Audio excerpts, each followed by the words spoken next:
മഹാലക്ഷ്മി സീരിയലിൻ്റെ ഇന്നത്തെ എപ്പിസോഡ് റിവ്യൂയിലേക്ക് എല്ലാവർക്കും സ്വാഗതം. അങ്ങനെ തോമസ് വൈദ്യനാണെങ്കിൽ മഹാലക്ഷ്മിയോടും കണ്ണനോടും പറയുന്നുണ്ട്, ഇന്നത്തെ ദിവസമാണ് എല്ലാ അർത്ഥത്തിലും നിങ്ങൾ കല്യാണം കഴിഞ്ഞതിന് ശേഷം പൂർണ്ണമായിട്ടും ഭാര്യയും ഭർത്താവും ആവാനായിട്ട് പോകുന്നത്. പിന്നീട് അനന്തവും ലേഖയും തീരുമാനിച്ചതുപോലെ തന്നെ ഹണിമൂണ് പുറം രാജ്യങ്ങളിലാവണം, അടിച്ചു പൊളിക്കണം എന്നൊക്കെ പറഞ്ഞ് അനുഗ്രഹിച്ച് വിടുകയാണ്. എന്തായാലും പ്രതാപനും മുത്തശ്ശിയും മഹാലക്ഷ്മിയുടെ കണ്ണീര് കാണാനായിട്ട് കൊതിച്ചു നിൽക്കുകയാണ്. മഹാലക്ഷ്മിയുടെ മാത്രമല്ല മോഹിനിയുടെയും രണ്ടിടത്തിൻ്റെ അഹങ്കാരം ഒതുക്കണമെന്നും ഒരു മൂലയ്ക്കിട്ട് ചവിട്ടി കൂട്ടണമെന്നൊക്കെ തന്നെ രണ്ടാളും സന്തോഷത്തോടു കൂടിയിട്ട് തീരുമാനിക്കുന്നു. ഈ സമയം മോഹിനിയാണെങ്കിൽ കണ്ണനെ കാണാനായിട്ട് അനന്തുവിൻ്റെയും ലേഖയുടെയും വീട്ടിലേക്ക് പോകാനായിട്ട് ഇറങ്ങുകയാണ്. അങ്ങനെ അവിടേക്ക് എത്തുന്ന മോഹിനിയെ ഞെട്ടിച്ചുകൊണ്ടാണ് കണ്ണൻ ആ സന്തോഷ വാർത്ത അറിയിക്കുന്നത്. അതായത് 2 റൗണ്ട് നടന്ന് കാണിക്കുന്നുണ്ട്. മോഹിനിയാണെങ്കിൽ കാര്യം മനസ്സിലാക്കുകയാണ്. അവർ സന്തോഷം കൊണ്ട് കരയുന്നു. പിന്നീട് അനന്തുവിനോട് കണ്ണൻ പറയുന്നുണ്ട്, എൻ്റെ ഡെഡ് ബോഡി കാണാൻ കാത്തിരിക്കുന്ന എൻ്റെ രണ്ടാം അമ്മ, ഈ അമ്മയാവട്ടെ എൻ്റെ മഹാലക്ഷ്മിയുടെ അമ്മയാണെങ്കിൽ കൂടി സ്വന്തം അമ്മയെ പോലെയാണ് എനിക്ക് തോന്നുന്നത്. എൻ്റെ ആരോഗ്യത്തിന് വേണ്ടിയിട്ടും മല കയറാൻ വേണ്ടിയിട്ടും ഒക്കെ തന്നെ നല്ല രീതിക്കാണ് അമ്മ പ്രാർത്ഥിച്ചിരുന്നത്. എല്ലാം കൊണ്ടും ഞാൻ ഭാഗ്യവാനാണെന്നൊക്കെ ഇങ്ങനെ കണ്ണനാണെങ്കിൽ അനന്തുവിനോട് പറയുന്നുണ്ട്. പിന്നീട് ഉണ്ണിയാവട്ടെ അതായത് സന്തോഷ വാർത്ത ആഘോഷിക്കാനായിട്ട് പുറത്തൊക്കെ പോയി അടിച്ചു പൊളിക്കാമെന്ന് കരുണയോട് പറയുന്നുണ്ട്. മേഘനാഥനും പ്രതാപനും സ്വത്തുക്കൾ വീതം വയ്ക്കുന്നതിനെക്കുറിച്ച് സംസാരിക്കുമ്പോൾ തന്നെ പ്രതാപനാണെങ്കിൽ മേഘനാഥനോട് ഇങ്ങനെ പറയുന്നുണ്ട്, ഫിനാൻസും അതുപോലെ മറ്റ് കൺസ്ട്രക്ഷൻ കമ്പനിയൊക്കെ തന്നെ ഉണ്ണിയുടെ പേരിലേക്ക് വേണമെന്ന്. കള്ളക്കിളവൻ്റെ സ്വത്തിൻ്റെ മോഹം കണ്ടില്ലേ എന്നൊക്കെ മേഘനാഥനാണെങ്കിൽ മനസ്സിൽ ചിന്തിക്കുകയാണ്.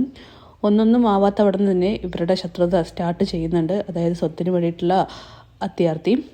എന്തായാലും മഞ്ജുവും നമ്മുടെ സാഗറും ചേർന്ന് ബീച്ചിലേക്ക് വന്നിരിക്കുകയാണ്. ആ ബീച്ചിലേക്ക് തന്നെയാണ് ഉണ്ണിയും കരുണയും എത്തുന്നത്.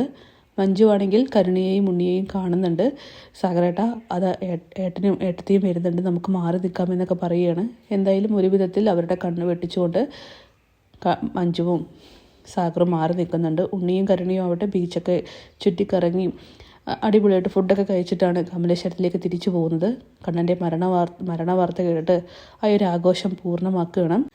പിന്നീട് മഹാലക്ഷ്മിയോട് മോഹിനി പറയുന്നുണ്ട്, ഇന്നു മുതൽ നിങ്ങളുടെ പുതിയ ജീവിതം തുടങ്ങാനായിട്ട് പോവുകയാണ്. അമ്മയ്ക്ക് ഒത്തിരി സന്തോഷമായി കണ്ണൻ്റെ ഈ മാറ്റത്തിൽ. എന്തുകൊണ്ടും ഇനി അമ്മ കേൾക്കാനായിട്ട് ആഗ്രഹിക്കുന്നത് മറ്റൊന്നുമല്ല, നീ അമ്മയായി എന്നുള്ള വാർത്തയാണ്. നിങ്ങളുടെ പുതിയ ജീവിതത്തിൽ ഇനി എനിക്ക് ആ സന്തോഷ വാർത്ത കൂടി അറിയണം. എല്ലാം കൊണ്ട് നിൻ്റെ ജീവിതം പൂർണ്ണമാവണമെന്നൊക്കെ മഹാലക്ഷ്മിയോട് മോഹിനി പറയുന്നു. ഇത് കേട്ട് മഹി പറയുന്നുണ്ട്, അമ്മയുടെ ആഗ്രഹം പോലെ തന്നെ എല്ലാം നടക്കും. ഞങ്ങൾ കുറച്ച് ട്രിപ്സൊക്കെ പ്ലാൻ ചെയ്തിട്ടുണ്ടെന്നൊക്കെ പറയുകയാണ്. നീ സന്തോഷിക്കണം മോളെ, അത്രത്തോളം കരഞ്ഞിട്ടുണ്ട്, നിന്നെ എല്ലാവരും ചേർന്ന് കരയിപ്പിച്ചിട്ടുണ്ടെന്നൊക്കെ മഹാലക്ഷ്മിയോട് മോഹിനി പറയുന്നുണ്ട്. പിന്നീട് തിരിച്ചെത്തുന്ന കരുണയെയും ഉണ്ണിയെയും ദുർഗയൊക്കെ കാണാനായിട്ട് നമ്മുടെ മേഘനാഥൻ എത്തുന്നുണ്ട്. വീണ്ടും സ്വത്തുക്കളെക്കുറിച്ച് തന്നെയാണ് സംസാരിക്കുന്നത്. ബോഡി എത്താൻ എത്ര ടൈം എടുക്കുമെന്നൊക്കെ ദുർഗ ചോദിക്കുമ്പോൾ മേഘനാഥൻ പറയുകയാണ്, കുറച്ച് പ്രൊസീജിയേഴ്സൊക്കെ ഉണ്ടാവും, അത് കഴിഞ്ഞാൽ എന്തായാലും ഇങ്ങോട്ടെത്തും. ഇന്നല്ലെങ്കിൽ നാളെ ഈ കമലേശ്വരം വീട്ടിൽ അവളുടെ കരച്ചിൽ വെട്ടിമുഴങ്ങുന്നത് നമുക്ക് കേൾക്കാമെന്നൊക്കെ പറയുകയാണ്. അതിനുശേഷം സ്വത്തുക്കൾ വീതം വയ്ക്കണം. ഉണ്ണിക്ക് കൺസ്ട്രക്ഷൻ കമ്പനിയും അതുപോലെ ഫിനാൻസൊക്കെ വേണമെന്നാണ് പ്രതാപൻ അങ്കിൾ പറഞ്ഞത്. അങ്ങനെ ഉണ്ണിയും പറയുന്നുണ്ട്, അതെ എനിക്കത് വേണം, മേഘേട്ടൻ ജ്വല്ലറി എടുത്തോ, എന്തായാലും മഞ്ജുവിനെ സ്വന്തമാക്കിയാലല്ലേ ഇതൊക്കെ സാധിക്കുകയുള്ളൂ, അതിനാണ് ഇപ്പോൾ ഇത്ര പാട്, അതൊക്കെ ഞാൻ ചെയ്തോളും. ആ സാഗർ ജീവനോടെ ഇങ്ങോട്ടൊന്ന് വന്നോട്ടെ, അവരെ ഞാൻ ഇല്ലാതാക്കി കളയും ഇഞ്ചിഞ്ചായിട്ട്, അത്രയ്ക്കും എനിക്ക് അവനോട് കലിയുണ്ട്, എൻ്റെ കൂടെ നടന്ന് എൻ്റെ പെണ്ണിനെ അടിച്ചു കൊണ്ടുപോയവനാണ് അവൻ എന്നൊക്കെ ഇങ്ങനെ പറയുകയാണ്. അങ്ങനെ കരുണയാണെങ്കിൽ ചെറുതായിട്ടൊക്കെ തന്നെ അസൂയപ്പെടുന്നുണ്ട്. കാരണം മേഘനാഥൻ ജ്വല്ലറി വേണം, മറ്റ് സ്വത്തുക്കളൊക്കെ വേണമെന്നിങ്ങനെ പറയുന്നുണ്ട്. എന്തായാലും പിന്നീട് സാഗറും മഞ്ജുവും ചേർന്ന് തിരിച്ച് വീട്ടിലേക്ക് എത്തുകയാണ്.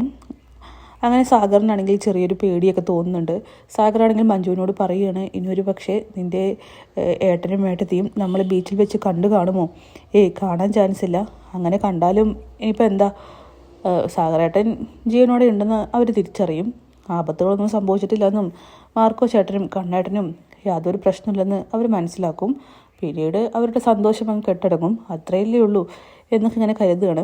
ഈ സമയം സാഗറിനാണെങ്കിൽ ചെറിയൊരു പേടിയൊക്കെ വരികയാണ്. കാരണം മേഘനാഥൻ ഉറപ്പായിട്ടും കണ്ണനും മാർക്കോയും മരിച്ചു എന്ന ഒരു സത്യം മനസ്സിലാക്കിയ ശേഷം, അല്ലെങ്കിൽ അത് കൺഫേം ആക്കിയതിന് ശേഷം തന്നെയായിരിക്കും അടുത്ത ലക്ഷ്യമെന്ന് അവൻ നന്നായിട്ടറിയാം. എന്തുകൊണ്ടും സേഫായിട്ടിരിക്കാൻ തന്നെ സാഗർ തീരുമാനിക്കുന്നു. അങ്ങനെ മരിക്കാത്ത കണ്ണനെയും മാർക്കോയെയും മരിച്ചു എന്ന് കരുതി സ്വത്തുക്കൾ വരെ വീതം വെച്ച് അവർ തമ്മിൽ തന്നെ ശത്രുത പുലർത്തിക്കൊണ്ടിരിക്കുകയാണ്, കണ്ണൻ്റെയും മഹാലക്ഷ്മിയുടെയും ശത്രുക്കൾ. അപ്പോൾ കാത്തിരിക്കാം കിടിലൻ എപ്പിസോഡ്സിനായിട്ട്.